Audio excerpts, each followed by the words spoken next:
پیارے دوستوں، آج ہم آپ کو ایک راجکماری کا واقعہ سنانے والے ہیں جسے سن کر آپ حیران ہو جائیں گے۔ آخر کیوں راجا راجکماری کی شادی ایک فقیر سے کر دیتا ہے؟ تو چلیے دیکھتے ہیں۔ بہت سال پہلے کی بات ہے، ایک بادشاہ تھا جس کی ایک بہت خوبصورت بیٹی تھی۔ وہ لڑکی اپنی خوبصورتی اور دولت کی وجہ سے بہت گھمنڈی ہو گئی تھی۔ کہیں سے بھی اس کی شادی کے لیے رشتہ آتا تو وہ اسے ٹھکرا دیتی تھی اور اس کا خوب مذاق بناتی تھی۔ ایک دن بادشاہ نے ایک بہت بڑی دعوت رکھی اور اس میں شہزادی سے شادی کرنے والے تمام شہزادوں کو بلایا۔ سب لوگ اپنے اپنے مرتبے کے حساب سے کرسیوں پر بیٹھ گئے۔ پھر شہزادی اس دعوت میں گئی چیزوں کے ساتھ بہت گھمنڈی انداز میں آئی اور وہ جس بھی شہزادے کے پاس سے گزرتی وہ اسے بہت نیچی نظروں سے دیکھتی۔ پھر وہ ایک شہزادے کے پاس پہنچی جو بہت زیادہ موٹا تھا، تو شہزادی نے اس کا مذاق اڑاتے ہوئے اپنی کنیز سے کہا، دیکھو یہ تو آٹے کا بورا ہے۔ جب دوسرے شہزادے کے پاس پہنچی کہ یہ تو کوئی کھمبا ہے، اور جب تیسرے شہزادے کے پاس گئی تو کہا یہ تو سفید چوہا ہے۔ اسی طرح ہر شہزادے کی بے عزتی کرتی رہی، لیکن ایک شہزادے کو دیکھ کر اسے بہت ہنسی آئی کیونکہ اس نے داڑھی رکھی ہوئی تھی۔ شہزادی نے اس کا مذاق اڑاتے ہوئے کہا کہ ذرا دیکھو تو اس نے کیسے اپنے چہرے پر گھاس پھوس اگا رکھا ہے۔ بادشاہ نے جب یہ دیکھا کہ کیسے میری بیٹی مہمانوں کا مذاق اڑا رہی ہے تو بادشاہ کو بہت غصہ آیا اور اس نے بھرے دربار میں یہ اعلان کر دیا کہ شہزادے پسند کرے یا نہ کریں، لیکن میں اس کی شادی کسی غریب یا فقیر سے کراؤں گا۔ اس اعلان کے بعد تمام لوگ وہاں سے چلے گئے۔ پھر کچھ دیر بعد وہاں ایک بھکاری آیا جو گلی محلے میں گانے گایا کرتا تھا۔ پھر وہ شاہی محل کی کھڑکی کے پاس بیٹھ کر گانا گانے لگا۔ جب بادشاہ نے اس کی آواز سنی تو اس نے اپنے نوکر سے کہا کہ اس کو یہاں بلا کر لاؤ۔ تو نوکر پھٹے پرانے کپڑے والے اس بھکاری کو اندر بلا کر لے آیا۔ پھر اس بھکاری نے شہزادی کے سامنے بہت اچھا گانا گایا اور پھر بادشاہ سے انعام مانگا۔ تو بادشاہ نے کہا، تم نے بہت اچھا گانا گایا ہے، میں تمہیں بہت اچھا انعام دوں گا، میں اپنی بیٹی کی شادی تم سے کراؤں گا۔ شہزادی نے جب یہ سنا تو وہ حیران ہو گئی۔ اس نے بہت زیادہ ڈرامہ کیا لیکن بادشاہ نے اس کی ایک نہ سنی۔ بادشاہ نے اسے ڈانٹتے ہوئے کہا کہ میں نے مہمانوں کے سامنے یہ وعدہ کیا تھا کہ میں تمہاری شادی کسی بھکاری سے کروں گا، اب میں وہ قسم پوری کر رہا ہوں۔ اس کے بعد بادشاہ نے ان دونوں کا نکاح بھی کروا دیا اور کہا کہ اب تم اپنے شوہر کے ساتھ جانے کی تیاری کر لو۔ شہزادی روتی پٹتی اس بھکاری کے ساتھ گئی۔ راستے میں وہ ایک شکارگاہ کے پاس سے گزری۔ وہ شکارگاہ بہت بڑی تھی، تو شہزادی نے بھکاری سے پوچھا کہ یہ شکارگاہ کس کی ہے؟ تو بھکاری نے کہا کہ میں نے سنا ہے کہ تم نے ایک داڑھی والے کا مذاق اڑایا تھا، یہ شکارگاہ اسی داڑھی والے کی ہے۔ اگر تم اس داڑھی والے سے شادی کر لیتی تو یہ شکارگاہ تمہاری ہوتی۔ اس کے بعد وہ ایک بڑے سے باغ میں پہنچی۔ یہ باغ دیکھ کر شہزادی نے پوچھا کہ یہ باغ کس کا ہے؟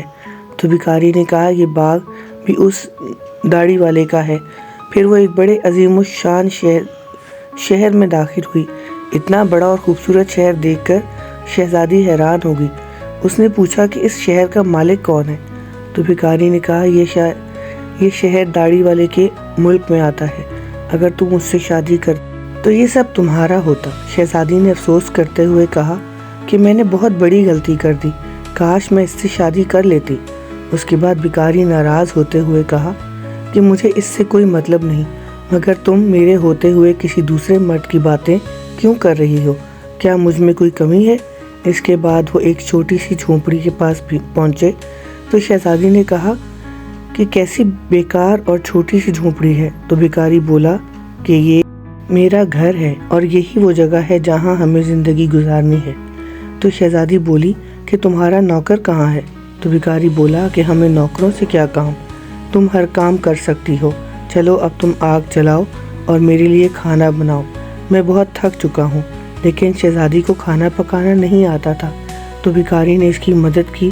پھر کچھ دیر بعد انہوں نے الٹا سیدھا کھانا پکا کر کھا لیا اور سو گئے۔ دوسرے دن اسے بھکاری نے جگایا اور گھر کا کام کرنے کو کہا۔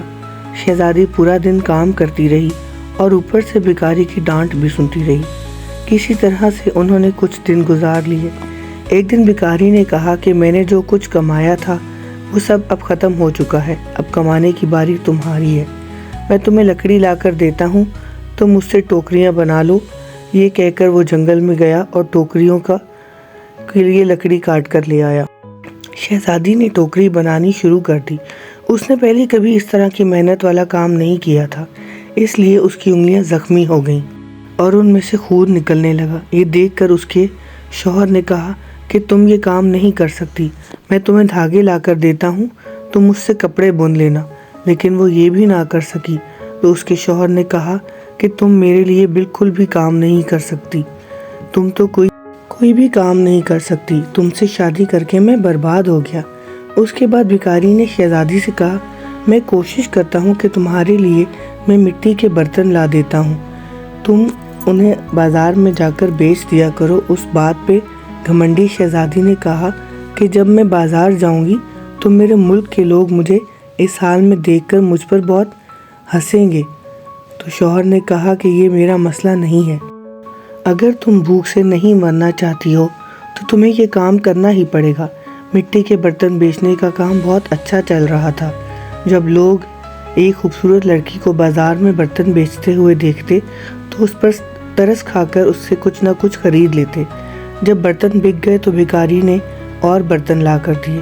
اسی دوران ایک سپاہی وہاں سے گزرا تو اس نے برتن لے کر اس میں لات مار کر توڑ دیے اور کہا کہ دوبارہ تم اس طرح سے راستہ مت گھیرنا، ایک طرف برتن رکھ کر بیچنا، بیچ راستے پر مت بیچنا۔ یہ سب ہونے کے بعد شہزادی بہت پریشان ہوئی۔ اس نے سارا واقعہ گھر آ کر اپنے شوہر سے بتایا۔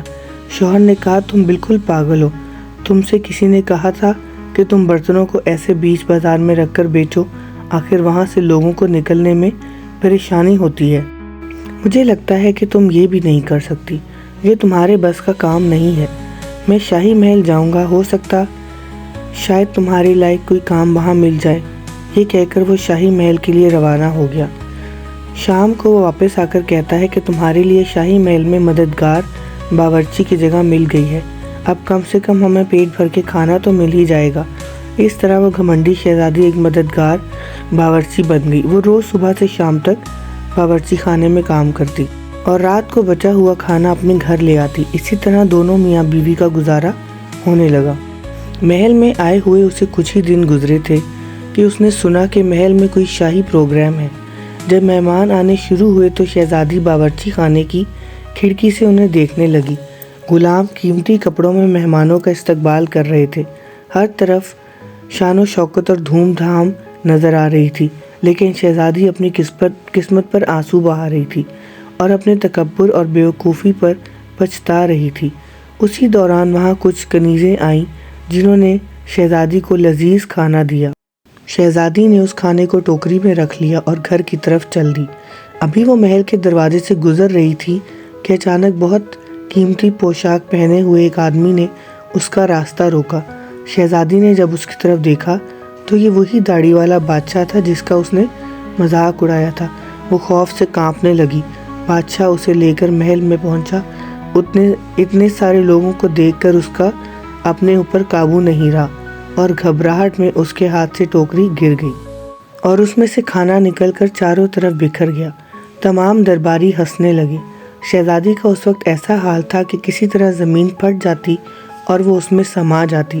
اس نے جھٹکے سے اپنا ہاتھ چھڑا لیا اور بھاگنا چاہتی تھی۔ پھر بادشاہ نے اسے دوبارہ پکڑ لیا اور نرمی سے بولے کہ ڈرو مت، کیا تم مجھے نہیں پہچانتی ہو؟ میں وہی بھکاری ہوں جو تمہارے ساتھ جھونپڑی میں رہتا ہوں۔ میں وہی سپاہی ہوں جس نے تمہارے برتن توڑے تھے۔ یہ سب کچھ میں نے تمہارے لیے اس لیے کیا کیونکہ میں تمہیں پسند کرتا تھا اور تم سے شادی کرنا چاہتا تھا۔ اب تمہارے گھمنڈ کا علاج ہو چکا ہے۔ میں وہی بھکاری ہوں جس کے ساتھ تم رہا کرتی تھی۔ اب تمہیں اچھا سبق مل گیا ہے۔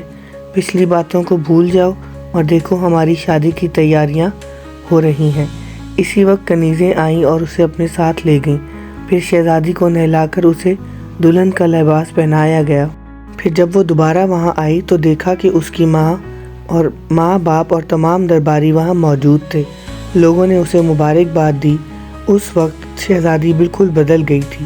اس کا غرور، اس کا گھمنڈ سب ختم ہو چکا تھا۔ اس نے زندگی گزارنے کا ڈھنگ سیکھ لیا تھا۔ تو دوستو، اس کہانی سے ہمیں یہ سیکھ ملتی ہے کہ حالات جیسے بھی ہوں، انسان کو کبھی تکبر اور گھمنڈ نہیں کرنا چاہیے۔